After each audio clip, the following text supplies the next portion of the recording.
Hi guys, Tony here from AK Autos. Today I'm going to show you one that has just come into us, and I believe it may be a fault that you might come across in your own garage or on your own vehicle, and it's something to look out for. This customer complained about this service spanner as they were putting it coming up in the dash. Believed the vehicle needed service, however on the Ford Mondeos it'll come up that the oil life remaining is a certain percentage. When it's due a service, it won't come up this spanner. If you're seeing this spanner or the engine management light up the top, then you've got a fault in the engine management system. Part of the customer's complaint was there was very little power in the car. I drove it up a hill and it would not rev out over 3,000, which is an indication that it's in limp home mode. So when this vehicle started, the engine management light will go out, however the spanner light will remain, okay, for the duration of the drive. And as I said, if you rev it under load, the car won't rev over 3,000 RPM. So if you come across this and you think, oh, it's just service, just rather than getting caught out, this is one that might help you. Okay, so you're going to have to put the code reader on it. I have a snap-on versus here. And when I put the code reader on at the start, I had this P018C fuel pressure sensor B circuit low. The second one here is only in because I'm simulating the fault, because I've actually repaired it. So if this is only here because I've disconnected a sensor. But the fuel pressure sensor circuit low here, P018C, the C is for the low pressure, I believe, and then if you get the same fault, B, it's relating to the fuel pressure sensor for the high pressure side. Okay, so if the C's on it, it's low, circuit low, and I think if it comes up 18B, it'll be circuit high, which is the high fuel pressure, which would be on the end of the rail. Okay, so this is registering fuel pressure sensor in the low pressure side. Okay, so in a common rail diesel, you've got the low pressure, which is your primary system, and then you've got the high pressure, which is in the rail.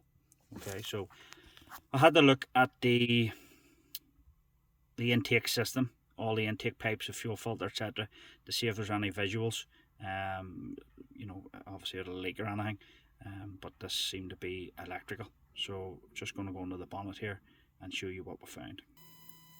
So when we're looking under the bonnet, just at the back right hand side here, this is a fuel filter housing underneath this casing, and this is your intake pipe from the tank. Then the fuel will go through the fuel filter, out this pipe into this fuel pressure sensor, okay, and then feed itself all the way across to the pump just over here near to the timing side. What had actually happened here is this connector, all right, that I have disconnected. I'm going to try and show you the wire, and bear with me on this repair. There is very little wire left, and I've had to the only way I could get anything onto it was with a crimp connector. Now I'm going to order a brand new plug for this, but I just wanted to prove that this damaged wire was obviously my issue. So this is going to get a brand new plug, either second hand or a brand new plug repaired into it, so that I can fix the fault permanently. Okay, but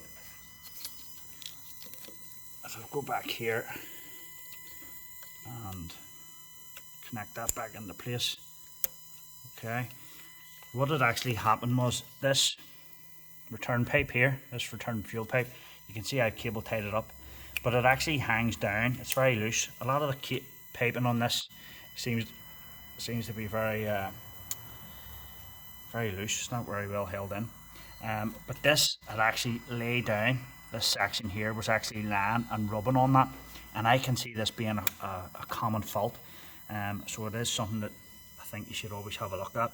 If you've got the spanner light on and you're getting a fault, go down in here. So it actually rubbed through the back of that wire. So I've just cable tied it up loosely out of the way, and it's taken the fault out. So now that I've connected it again and fixed and repaired the wire, even if it is temporary, we'll go back inside and we'll see what happens on the dash. So after fixing the wire, you turn the ignition off and on again. Once the vehicle has worked out that the fault has been repaired, the spanner light will go out automatically, okay, and your power should return, but you're still going to be left on the computer here with a fault codes. Alright, so we're just going to delete these and make sure that they don't return. So let's go back, clear codes, ignition on, engine off.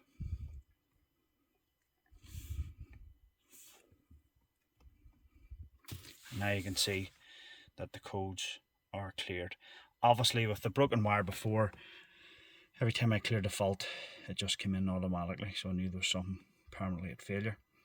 But now, start it up again, all the lights are out, and we'll just, one thing to do is just take it for a road test. But hopefully it helps. Like and subscribe as always, keep watching.